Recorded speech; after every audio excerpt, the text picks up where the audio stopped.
Gino boy. Yes. Gino boy. Yeah. Giggity. Giggity. Giggity. Welcome back to another 90 Day Fiancé recap. Let's talk The Last Resort, Season 2, Episode 14. The episode begins with Rob and Sophie, and they seem to have made up somehow, and then they do a flashback, and it seems like Rob and Sophie had a therapy session with Heidi, the blonde therapist. Where has she been the last 8 episodes?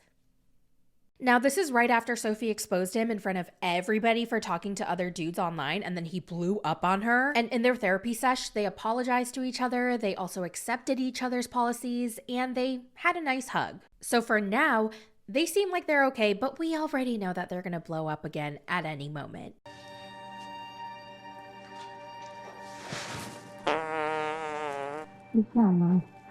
Okay. The next therapy sesh is with Darcey, Stacey, and Florian. Darcey's like, we have a twin bond, but I'm very protective over my sister because I'm older than her. I'm 7 minutes older than her. And Stacey's like, oh, Darcey, come on. You keep holding that over my head. You're 7 minutes older. That doesn't make you my older sister. We're still twins. We're equals. Darcey over there, she's like, and Stacey goes, you need to stop calling Florian at 2 a.m. every night. I don't call him every night. I have my own husband, Stacey. You call him a lot, and it's very disrespectful to my marriage. Okay, well, you and Georgie are so boring. You guys go to bed early, and Florian's awake, and I'm awake, and we like to shoot the shit, and it's like hanging out with my brother, Stacey. What are you trying to make it out to be? And then Stacey goes, oh, so there's no sexual attraction? And Darcey and Florian flip out. They're so grossed out. They're like, oh, please don't say that. We're brothers and sisters. Oh, Stace. You're doing too much. They both honestly seem disgusted by just the thought. How about you, Florian? How do you define your relationship with Darcey? For me, I look like it's my sister, you know. You don't see it in like a sexual way. What are you talking about? That's disgusting. Stacey tells Darcey, I need boundaries. You can call Florian, you guys can hang out as much as you want, but please do not call super late at night. I feel like it's inappropriate. And Darcey does not like this. Then the therapist advises both of them that they should start hanging out with other people, not just each other. Make new friends. Hang out with another group so that they start to miss each other and they want to hang out again. Darcey's like, fine. If they want me out of their lives, then I'll just go. Okay, but they're gonna miss me though. Oh well. I think Stacey's boundary that she set for me, I think that's a crock, to be honest with you. Stacey's not really satisfied with the therapy sesh because she doesn't feel like Darcey actually took accountability for anything. Now let's see what Josh is up to. Josh had an individual therapy session with James about Natalie, and he was pretending like he actually cared about her. He's like, man, I just don't know if I can let Natalie go, because then how am I going to be on the show anymore? I need to stay on the show, therapist James. It's nighttime and everyone's gonna have a fun night out. Josh goes to Natalie and tells her, listen, Natalie, I just want you to know that I did an individual therapy session and you look beautiful. And she's like, okay, thank you, Josh. Are you gonna take me to Vegas? So everybody gets into the van. He sits next to her. And then he's all over her, telling her she looks gorgeous, she looks beautiful, the dress is nice. He's giving her the up and down, and he's looking at her like she's a piece of meat. He must be a little horned up. He even tells her, you better be careful because I might toss you around all night. And then he starts kissing her, but it's so uncomfortable because she's clearly not into it. Does it look like she wants this? She's not even leaning in. She's not puckering her lips. She's not kissing him back. Her eyes are bulging out of her head while he's acting like he's Casanova. And she's just like, You want me to take you tonight? Better be careful. Toss you. Natalie looks really good tonight. And as the van is driving, he gets worse. It's actually kind of concerning because it went from cringe to creep to call Olivia Benson at SVU stat. He was all over her. He kept getting in her face. He was like groping her, feeling her up. And she was like, Josh, you need to stop. And then she told Gino, tell Josh to stop. Gino, tell him stop. Natalie is sitting right behind Gino, so she kind of puts her arms around Gino's shoulders from behind, and I think that got him excited because we all know, because Gino said in a behind the sheets or between the sheets episode that he thinks Natalie's hot. And we already saw him in an earlier episode goo-goo gagaing all over her, resting his head in her bosoms, gave her the best hug that he's ever given anybody in his whole entire life. Gino boy. Yes. Gino boy. Yeah. Giggity. Giggity. Giggity.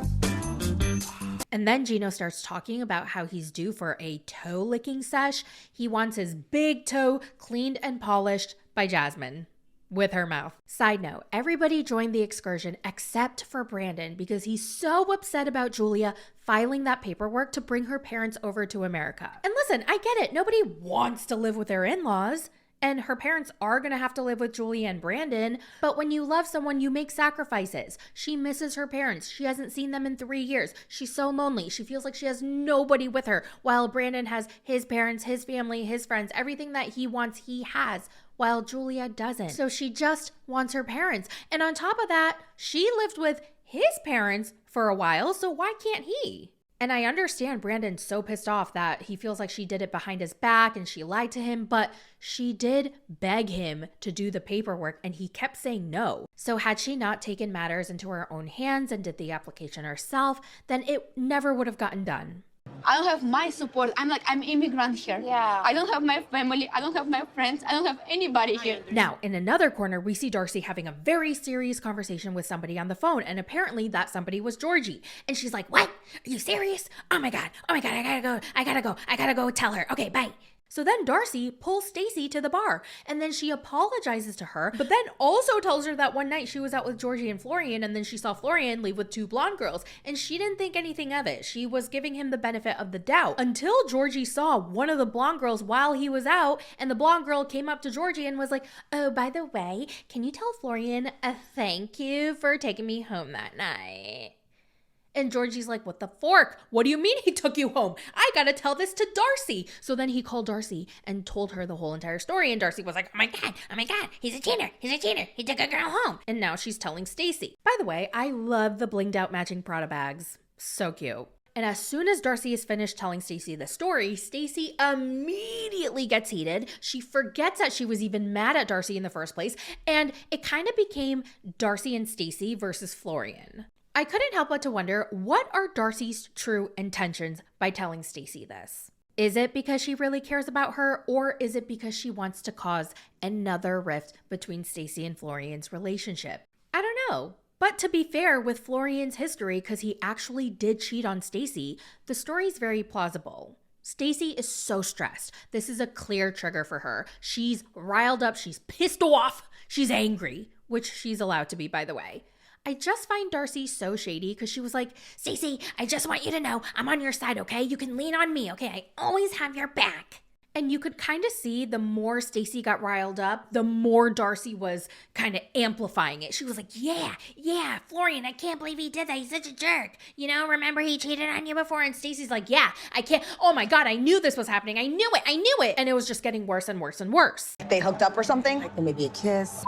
I felt something. I felt something was going on. I knew. I felt in my gut something was going on. Maybe it was innocent. So then Stacey storms over to where Florian is and she's like, Florian, can I talk to you in private outside right now? And he's like, okay, sure, Stace. So he goes outside with Stacey and he notices that she's acting very weird. She's very mad. And he's like, oh God, what did Darcey say? You know, did she tell you something to piss you off? And she tells him, I just heard that some blonde hoe said that you took her home. What did you do with her that night, huh? Florian, did you cheat on me? You cheated on me again, Florian? And he's just like, what? What are you talking about, Stacey? And guess what? It actually ended up being true. He told her, yes, I took her home because she lived in the same building and she was drunky. She was falling all over the placey. Okay, she was so drunky. Darcey just got a phone call. Yeah. There was 2 hot blonde chicks, okay? Yeah. That Darcey saw you leave the club with. I can explain myself what Explain, go ahead. One girl live in our building. Oh, she's the building. Wow, just like I thought. I helping her basically. Just falling down like this, like drunk kid. Just in crossing the street, the most fall down 2-3 times and I open the main door. I don't believe you. Stacey. Sorry, Sorry, I don't believe you. So apparently he made sure that she got into her apartment safely because she was falling all over the place. She was blackout drunk. And Stacey goes, I knew it. I knew it. You've been coming home with makeup on your shirt. You've been coming home late. You cheater! You cheater! Florian's like, no, I just helped the drunky girl. Are you gonna believe your husband or Darcey? And she goes, you're a cheater. Once a cheater, always a cheater, Florian. And then she marches away. Now, Jasmine pulls Gino aside to propose the open marriage thing again. And then she tells him how she learned a new terminology from the therapist called ethical non-monogamy. Ethical? Well, I don't think there's anything ethical about that, Jasmine. Gino, it is if we're all in agreement and we all have open communication. No way, Jasmine. That is not what I want in a marriage. Nope. Okay, what about what I want, Gino? Well, do you have someone in mind that you want an open marriage with? Yes, I do. Oh, so you've already been cheating on me then. No, I did not do anything. He's just a friend. We didn't do anything yet. I'm just saying that he's willing to join our marriage by fucking me and fucking me real good. No, don't care. You're cheating. You're a cheater. You're a cheater. Our marriage is falling apart because of you. You're cheating. Okay, so basically Gino tells Jasmine that she ruined the marriage because she cheated. But Jasmine's like, I did not cheat. He's a friend. We got close because we work out and you've neglected me for months and months and months. You are a cheater, I'm yes. a cheater. You enjoy your life. Okay, perfect. Have a good one. Okay. Bye. Jasmine's frustrated, then she confides in Julia, and then Gino is going around calling her a cheater when she did not cheat. And then Julia's like, okay, that's not fair. He neglected you emotionally, physically, intimately, sexually. He neglected you in every single way possible for 10 months, and now he's gonna call you a cheater? No. You are a cheater, and this is He it. tell you cheater. Yes, he told me I'm a cheater and he doesn't want to be with the cheater. That's not fair. Where is he? Yeah, he said like, Where is he? I don't know where the he is. Meanwhile, Stacey's telling all the girls about how Florian cheated on her again. And then Darcey's joining in. Remember, Darcey's riling Stacey up. And she's riling all the girls up, actually. Sophie's riled up, okay? So then Rob sees this from the other side. He walks over to Sophie and he's like, Sophie, you gotta chill. I don't want to be involved in drama. Focus on us. And then she's like, Rob, no! Did you hear that Florian cheated on Stacey? You know, Florian needs to stop talking to Stacey like that. You need to tell him, Rob. You need to tell him. So while all the girls are riled up, Florian walks over and he tells Darcey that she's starting shit and he's getting aggravated. Josh pulls him away and then Florian tells Josh while he's smoking a cig. It's so interesting that we've never seen Florian actually smoking a cigarette on the show, but then a producer on Reddit had said that Florian smokes so many cigarettes a day, and then here in the scene we can see all the smoke. He's clearly smoking, but they're not showing that he's smoking. I just find it really funny.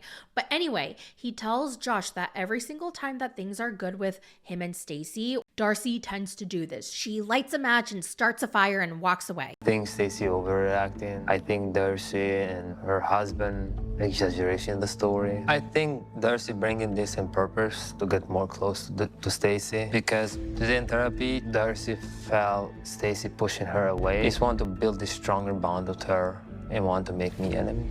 And that's where the episode ends. Woo!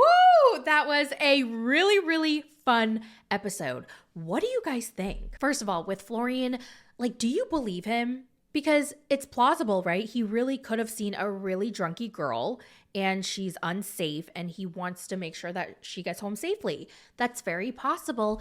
But with his cheating history, I can understand why Stacey is very paranoid, very worried. I can understand why her mind goes there. It's really hard not to let your mind go there given that history, you know? I'm going to be posting a reaction video to Behind the Sheets on my Patreon. So if that's something you're interested in, you can check out patreon.com/mythoughts. Otherwise, I will talk to you guys in the next recap. Bye!